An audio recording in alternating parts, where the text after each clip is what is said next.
Welcome to the Cuse Militia Podcast with those two unapologetically biased, orange-blooded homers, Sean and Joe.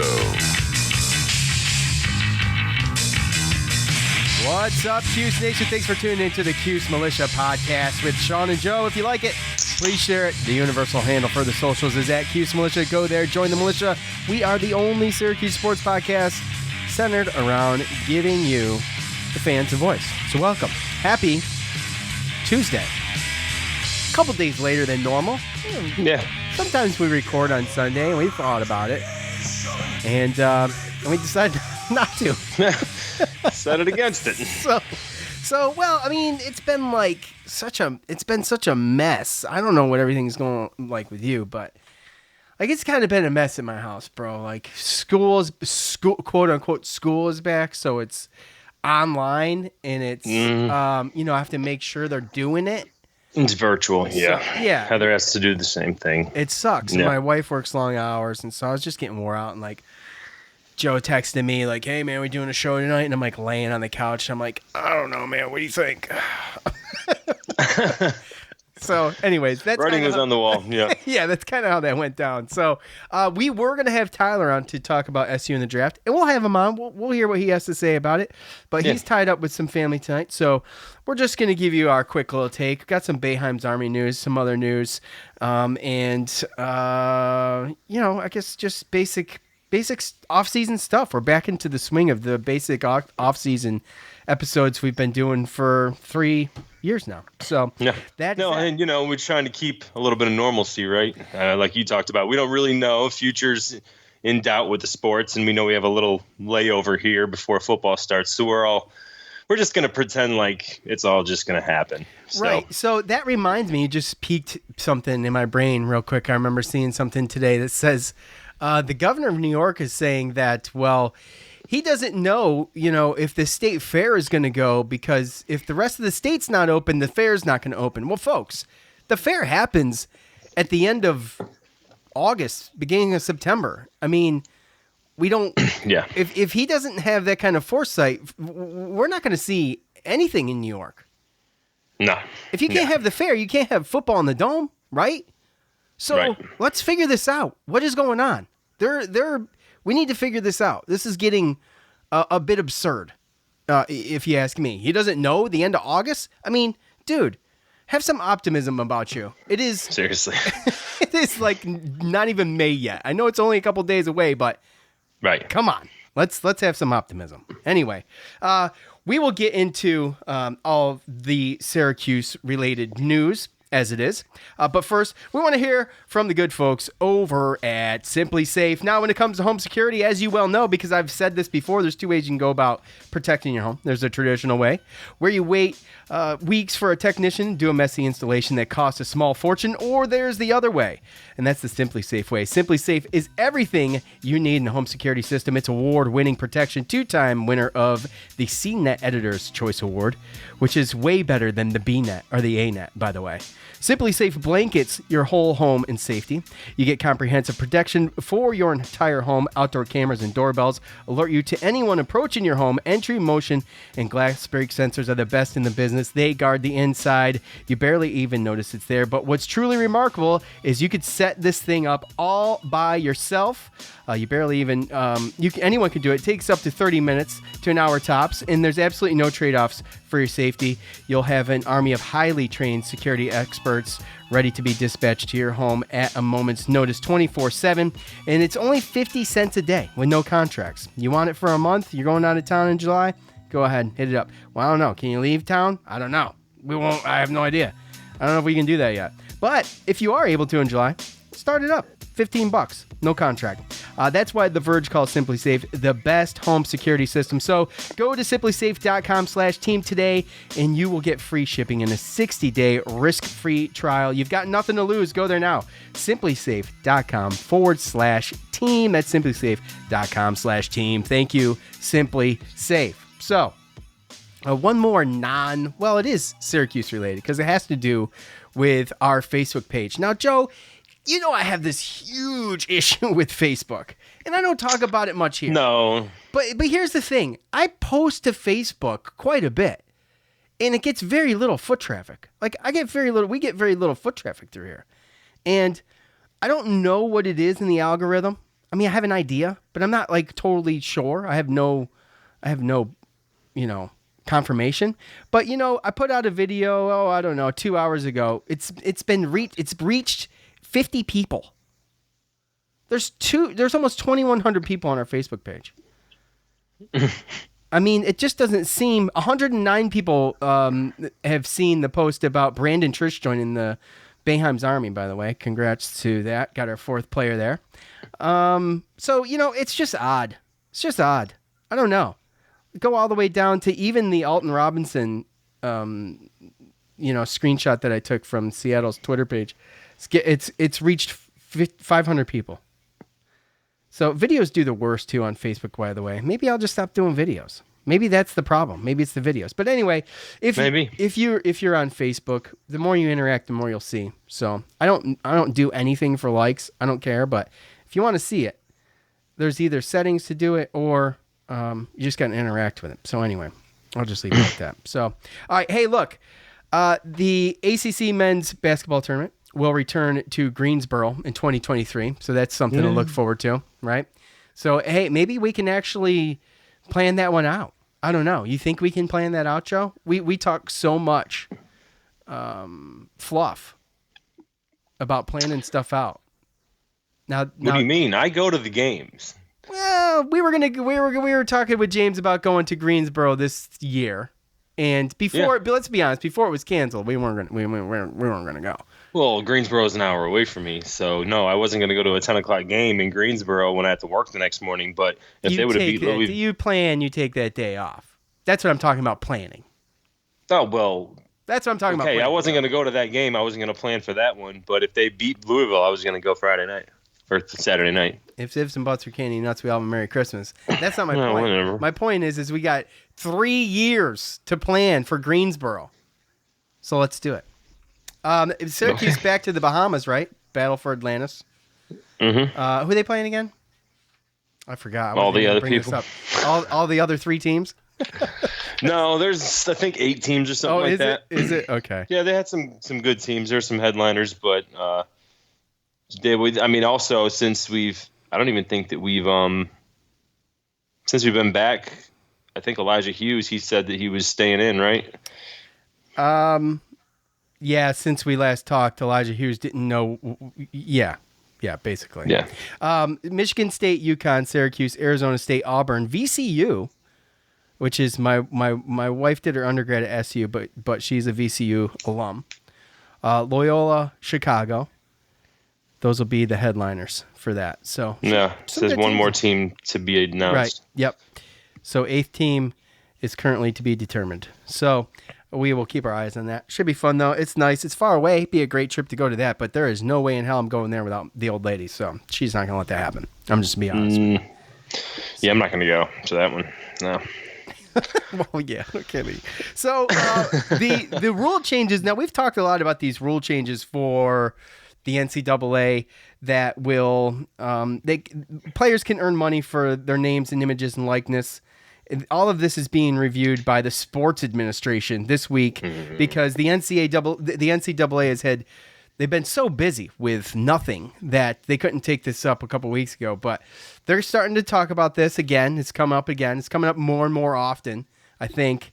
And Joe was a huge skeptic. I said there's going to have to be a move made one way or the other, right? Like the NCAA is going to either have to crap or get off the pot. They're either going to have to put their foot down and snuff this thing out, or they're going to have to come with some kind of compromise. So it's going before the Board of Governors for the NCAA. They meet Monday and Tuesday. And if adopted, the rules, this according to Syracuse.com, the rules would allow athletes to make sponsorship and endorsement deals with all kinds of companies and third parties, from car dealerships to concert promoters to pizza shops, according to a person who has reviewed the recommendations. They spoke with the Associated Press on the condition of anonymity. So that bothers me a little bit that they don't want to be named, but that's okay. Maybe it's a little bit of a leak. Maybe that's a good sign. So something to keep our eye on. I mean, we've been waiting a long time for this. I mean, if I could be an activist in sports, it would be for that, I think. Well, I think there's a lot of issues that are going on outside of sports and inside of sports that are like this, where I think that nobody is going to be. I feel like nobody gets happy unless they get their way completely. So there has to be a compromise, man.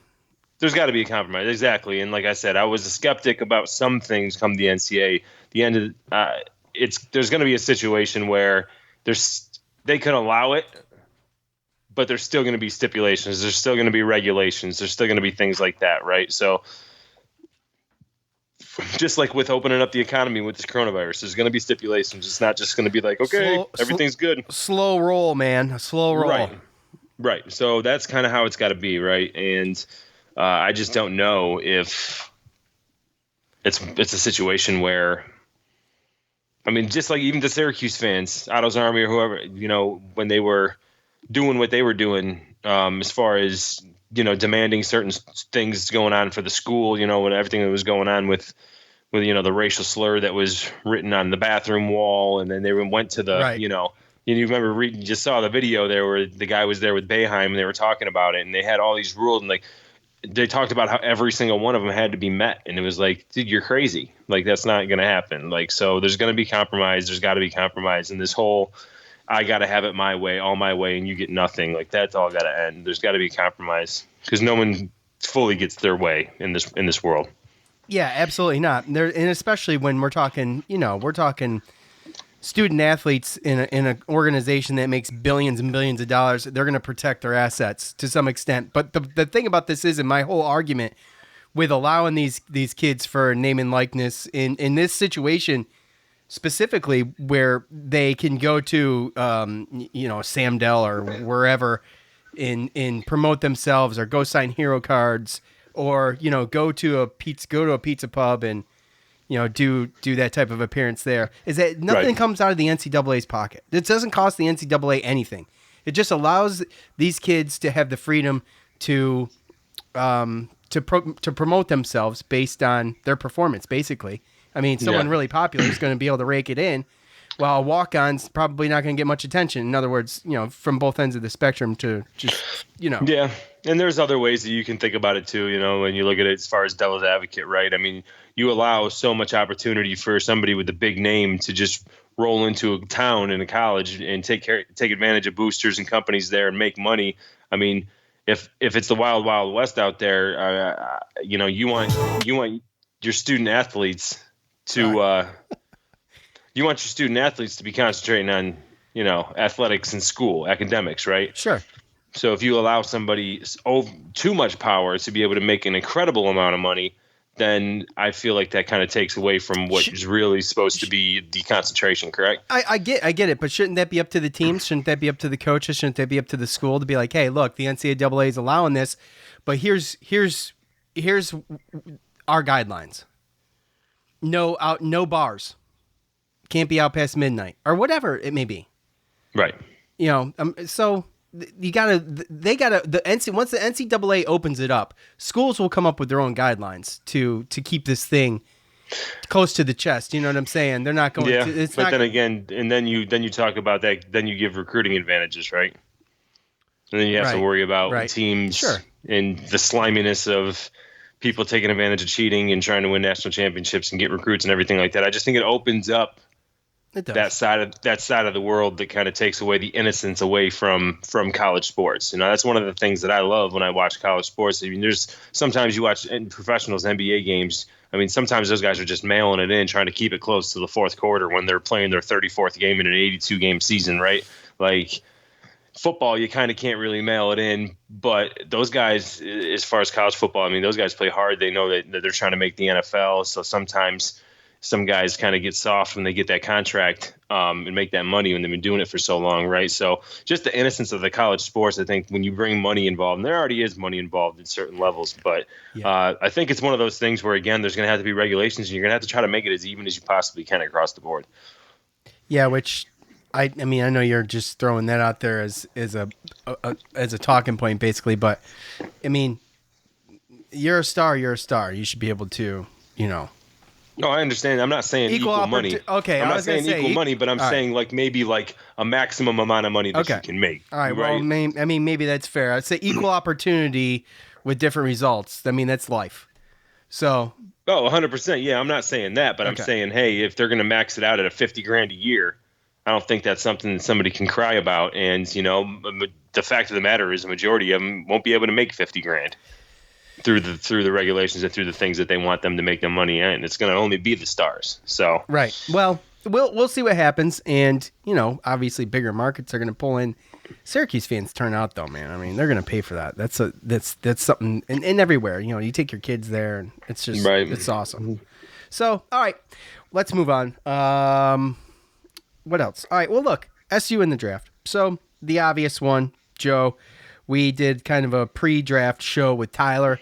We talked a little bit about each player. Round 5, 148th overall pick, Alton Robinson.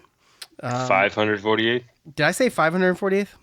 No, you said round 5. 148th. Okay. You just said it so fast it sounded. Maybe I did. I don't know. Whatever. Did you know I understand what you're saying now. You know what I meant? He's such a jerk. You're such a jerk. All right. So, Alton Robinson, we talked, we thought that this was the shoe-in. This was probably, if there's going to be one that's drafted, it's Alton. Round 5, I think that's probably about right. You spoke about his injuries. Maybe did we touch on not being able to play in the Camping World Bowl and stuff like that, off the field stuff? I don't know, but no, we didn't really talk about that. But there was some stuff off the field back when he was in high school, and I believe it was part of the reason why he didn't actually go to Texas A&M or Mississippi State one. It was an SEC school. Then he ended up going to a JUCO, and then he found himself in Syracuse.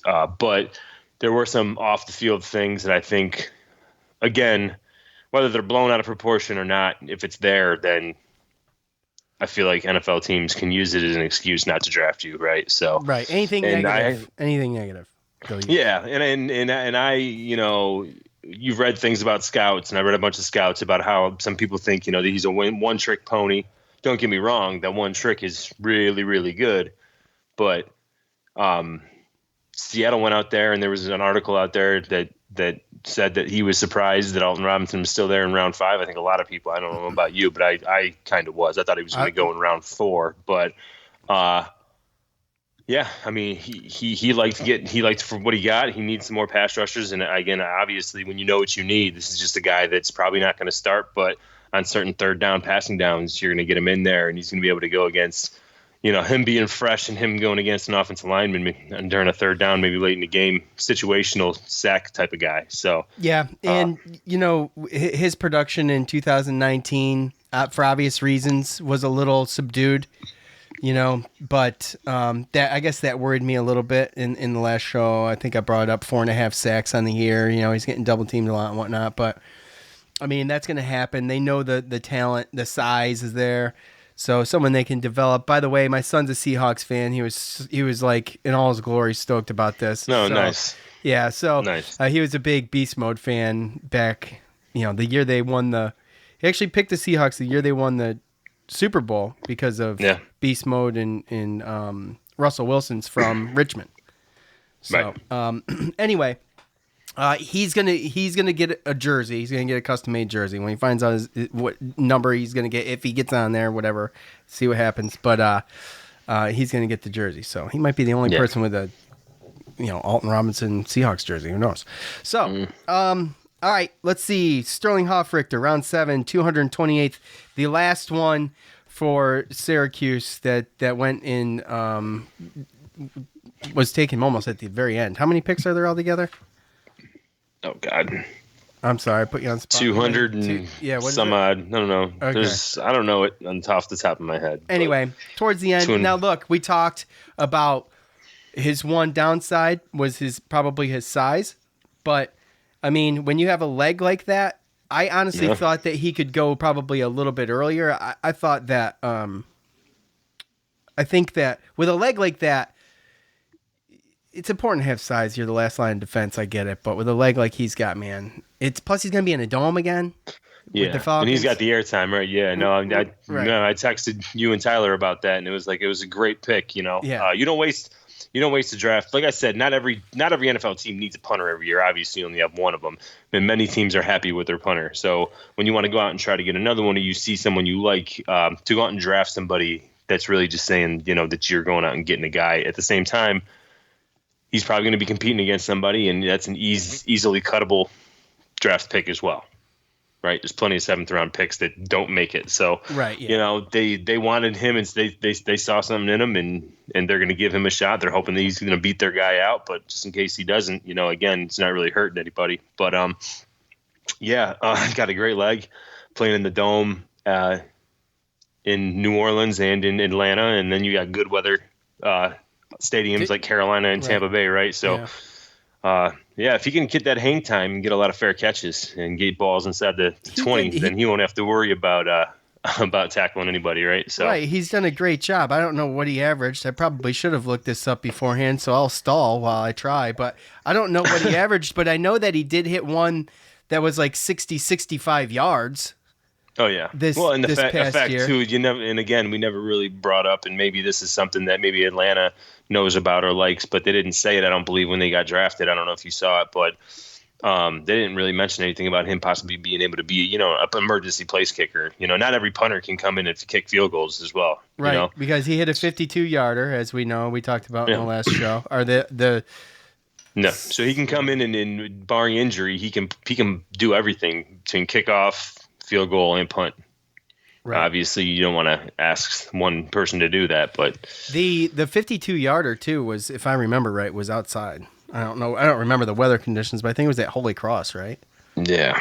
So yeah, I kind of thought the draft kind of went exactly the way that I thought.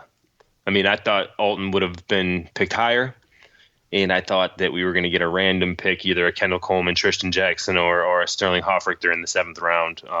Crossing my fingers that possibly more, but it didn't happen. His average is 43.2, which is excellent. Yeah, it's pretty good. Between that and his hang time, that's really what you're looking at. And his long was 65. Yeah. So he's actually got a 65 and 16, a 64 and 17, a 58 and 18, and a 65 and 19. So it's not something that was a fluke. He can do it. Right. Yeah. Okay. So undrafted free agents. Let's start with one I was a little surprised about, and I'm not trying to be negative, but Sean Riley. Okay. Great special teams player. I was a little surprised by this because of his size. Plus, he had a bunch of muffed punts this past year, and he didn't have his greatest year. No, he didn't, and in his size, so you've got that going against him. But the Patriots pick him up now. The Patriots are known for these little squirrely slot guys. Now, I don't know if they want to stick him in that type of position, but that's exactly what they want to do. Okay, there you go. Because they're talking about Julian Edelman going. I've heard rumors about Tampa Bay, but he's perfect right there as long as he can catch the ball. That's it. Right. You're not looking at a guy who's going to come in and obviously play right away, but he regressed, and sometimes, like we talked about, like what Tyler talked about and brought up, was that because of how our offense was and our offensive line and everything, it's so hard to judge some of the players. You look at Sean Riley, his junior year when Dungy was here as a senior, and he played great, and then we thought we were going to get this, if he progressed like he had every other year, we thought we were going to get a pretty solid slot guy, maybe a guy like an Irv Phillips, and It just completely didn't work out that way, right? So I think there's a little bit of that, and then when you look at his tape, again, Belichick, he likes those kind of shifty guys. You're a kick returner, maybe you can go down and you can play, kick off on special teams. You can do punt return. If you can become a special teams guy and find a niche, like that Matthew Slater guy that they've had for years there. Well, he's like their last 5th receiver, 6th receiver on the roster every year, but he's got a spot because of his special teams and the way that he plays other positions. So, really in NFL, you just got to find a niche, and Riley has the skills that Belichick looks for, so he's going to get a chance. But again, even if he does end up being successful, I don't see it being right away. I can see him being, hopefully, maybe make the practice squad or something like that if he ends up surprising. But it was surprising to me. We didn't even talk about him. No, we didn't talk about him. I didn't expect him to go. He's fast. He's fast and he's shifty, and that's perfect for the Patriots. And Bill Belichick has taken all these no-name characters, and you remember Darius Blunt? Where did he come from? He's taken all these no-name characters. Well, He made I know stuff. what you're saying. It's just that you see some guys that just aren't playing well. You don't see them really being successful in the NFL. Then they go to the Patriots and they actually succeed, right? And they revitalize their careers and stuff like that. Well, that's because of the way he runs his organization. And again, he sees something in Riley, and they're going to bring him in, and they're going to see whether or not he's just hit the tip of the iceberg of being able to get better, or if he's basically, hit his ceiling and he's just is what he is, and that'll be an easy cut for them if that's the case. Real quick on Riley, kick return stats for his career at SU: 21.2 average yards, and punt returns 11.3. So it's not terrible, but it doesn't show it on here. But like I said, the muff punts scares me a little bit. But we'll see where he fits in all the best. I mean, I think it's a perfect fit. If Sean Riley's going to go anywhere, it's got to be the Patriots. So, let's see. Let's go. That's Tristan Jackson, picked up by the Rams.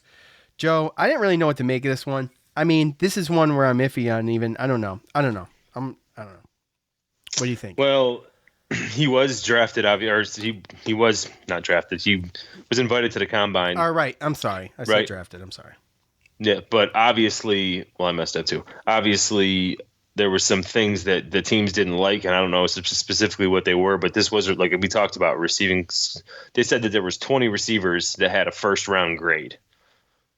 So, and it was tied for the most receivers that were ever taken since the draft has turned into 7 rounds. So, it was wide receiver heavy. Your Raiders took 3 receivers in their first 4 picks. So. Yeah.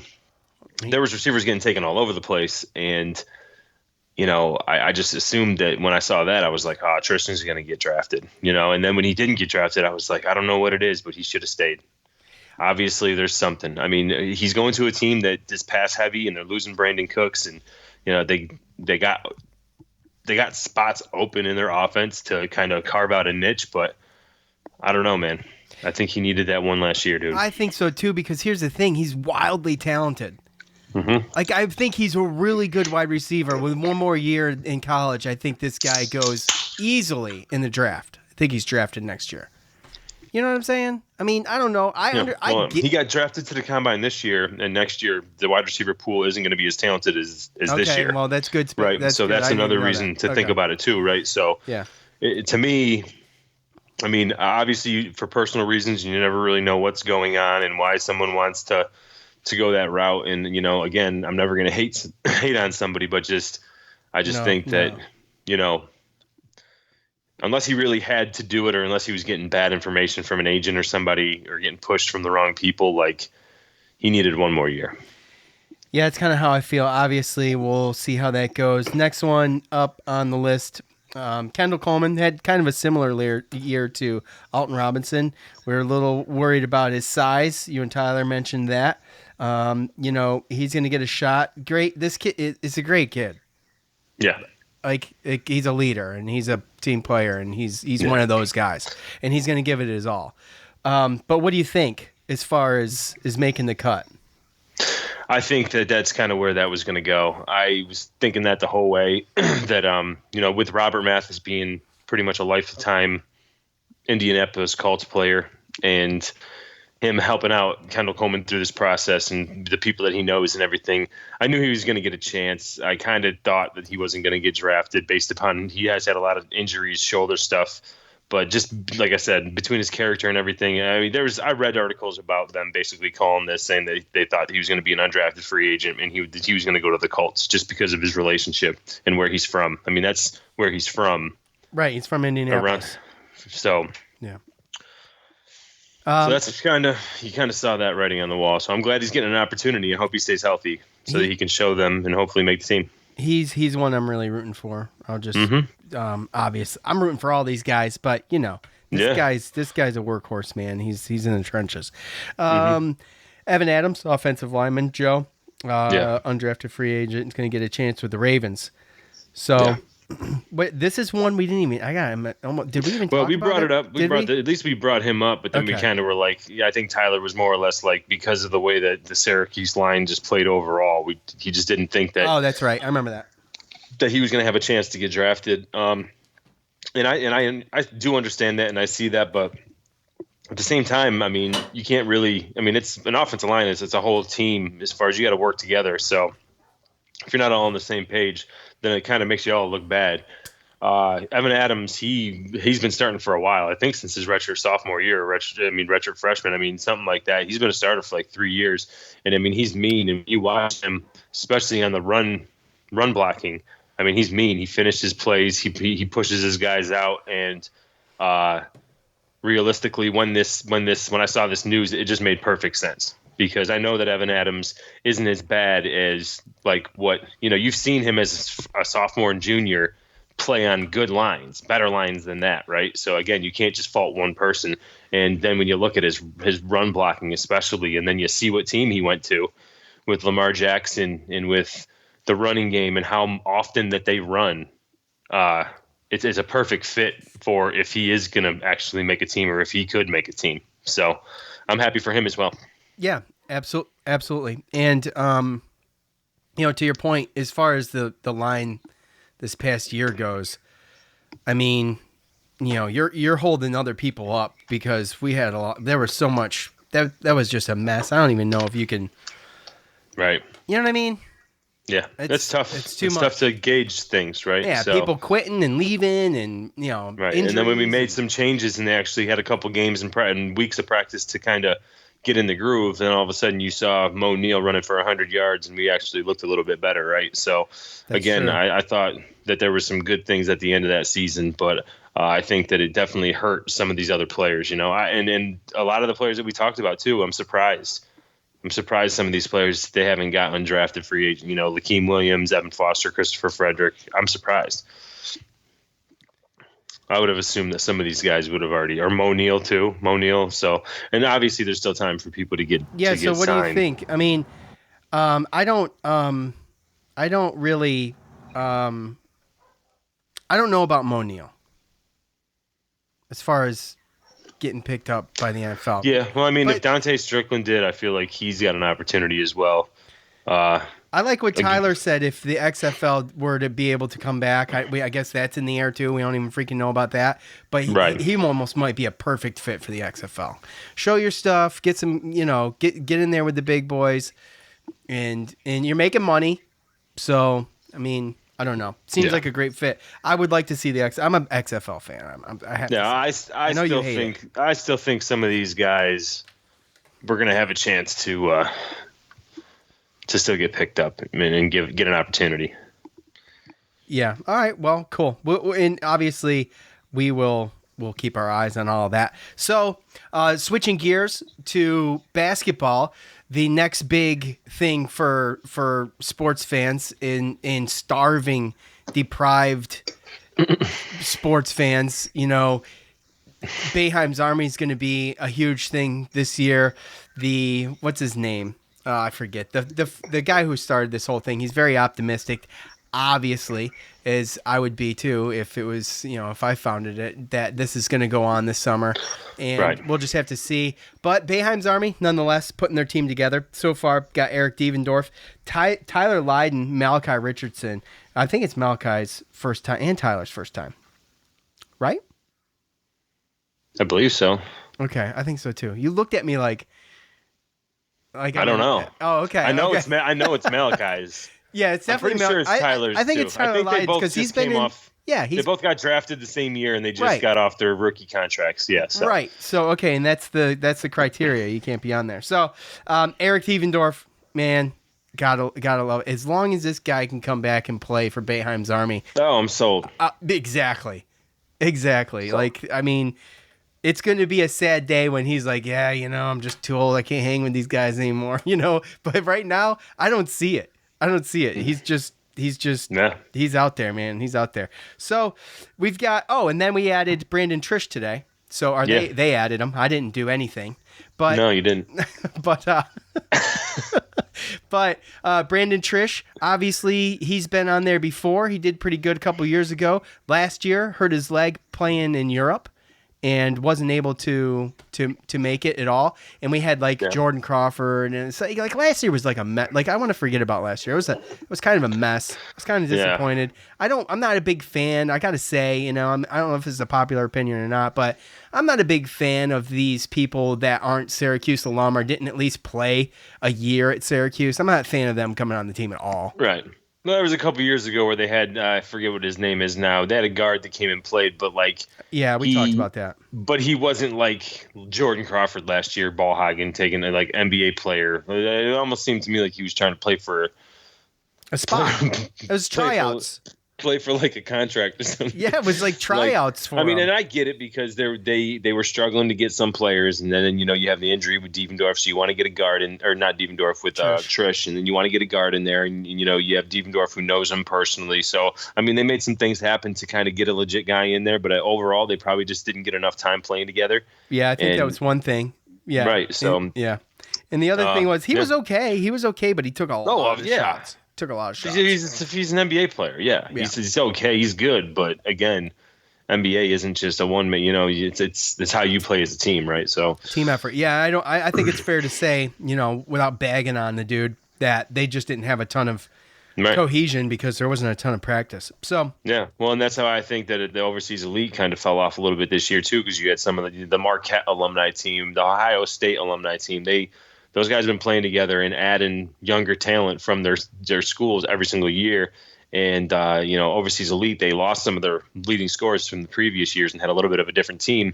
And you saw that they fell finally for the first time. So getting some young blood in there and getting these guys used to coming into Syracuse and practicing and playing with each other every year in the summer to play for this tournament, after a couple of years that makes up for it. You can see the difference. So I'm excited, man. I'm very excited. This roster's coming together because we've talked about just how many fringe guys we have right there. We've had so many fringe NBA guys that are out playing overseas, and they got random different schedules and times of the year when they play their leagues and stuff. So we can't always get every young player, and we wait for guys to get off their NBA contracts and stuff. So it's exciting, man. It's exciting, and it's always fun, because now's the time of year, obviously, when you're getting a couple of these announcements every week. Every week you're getting a couple announcements, and then you get to watch this thing come together, like, because everybody's rooting for specific people. I mean, even though I know Warwick was he might be aging a little bit, but I still would like to see Warwick back. Yeah, Renzi Onuaku. I mean, we still need a big man. I would love to see him come back. A Raheem Christmas or something, that would be awesome. Right. So, we got some young blood that we can bring in, and obviously you still have the older fan favorites that can still go in there. Like I'm not so sure your pick from a couple episodes ago, Queth, but I know. But Warwick, I mean, he can definitely go in and he can give you good minutes. He can still score pretty much over anybody, and he's still got the length, and Onuaku's still got the size, and those guys can still play, man. Yeah, absolutely. And, Queth, that was coming off of watching that 2003 National Championship game again, where he was just awesome, man. You almost forget how good he was because he was overshadowed by so much talent. Yeah. You know what I mean? But But I would still, if he was like, yeah, I'm playing, I'd be like, hell yes, I'm on board. So I have no problem with that. But we asked everybody what they thought and who they would like to see added to the original three: Eric Devendorf, Tyler Lydon, Malachi Richardson. I'm really excited about Malachi, by the way, and Tyler, because it's been so long since I really watched them play. Because what's the NBA? I have no idea. So, Facebook, Timothy on Facebook says Warwick. Explanation points all over the place. I just mentioned Warwick. I think that would be good. I mean, first of all, Joe, do you have any favorites? Like AO, I like that era. I mean, you only have this little window, really, where it's realistic, right? Well, yeah, and that's what I mean. I try to look at that because, you can't look so far, and because so many people remember these guys, and you got to think about how old they are, how long they've been out, the injuries that they've sustained, things like that. It almost gets by you too. Eric on Facebook, Johnny Flynn. I'd love to see Johnny Flynn. Yeah, love it. But I don't know what his deal is right now. He had some hip stuff going on in the NBA, and then he was playing overseas and stuff like that. I haven't really heard too much about him. I know. How about Matt with CJ Fair though? I love CJ Fair, dude. I love CJ Fair. The Swan. CJ Fair, he's prime age to still play in this tournament. Yeah, so absolutely. So I love the CJ. I love the Johnny Flynn take, but I'm with Joe. We don't know what the hell's going on there right now. Now remember last year we heard Paul Harris possibly, and then he kind of had that's something else right. pop up, That's right? right. So, That's another good one. That's another really good one. Dude's he's a freaking linebacker. Daryl on Facebook, Mellow Route. Look at this guy. Daryl, what are you talking about? Mello can't. Mello can't, right? You can't be on an NBA contract. Right, Mello can't. Mello can't. But Routins can. Routins can. That would be great. Routins, by the way, if you need clutch threes in NCAA basketball 2010 for PS3, you need clutch threes. Routins is your guy. He's nailing them all day. Oh, dude, there's so many guards when you look at it. Because, there's Benajay, there's Cooney, there's I would Gillen, love to see Cooney, too.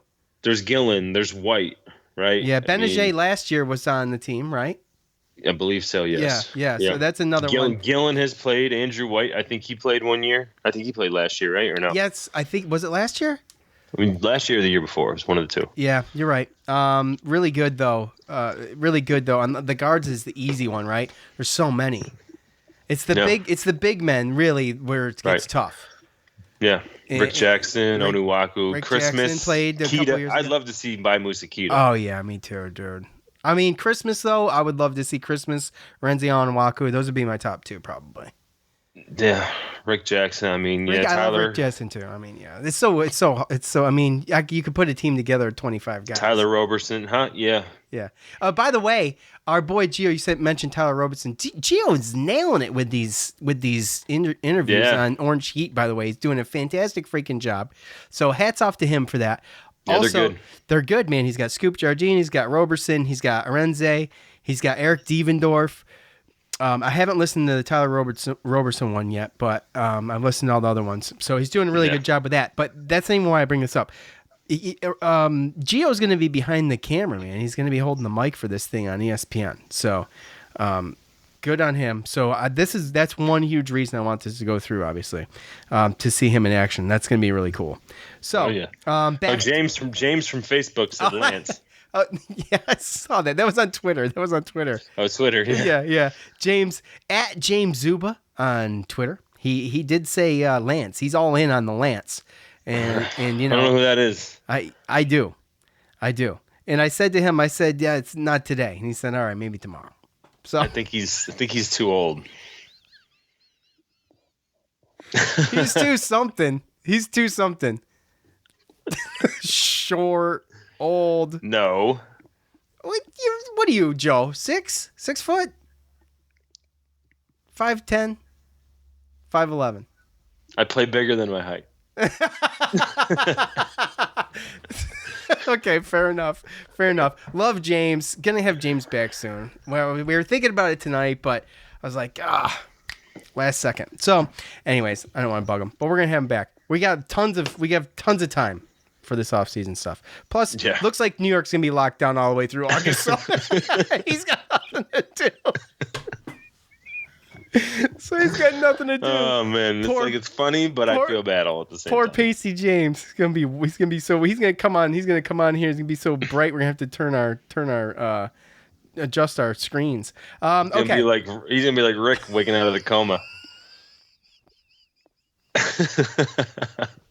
Stepping outside. Oh jeez. Okay. All right. So back to Twitter. Let's get a couple more of these. Roberson was mentioned by at our flies. Wait, hold on.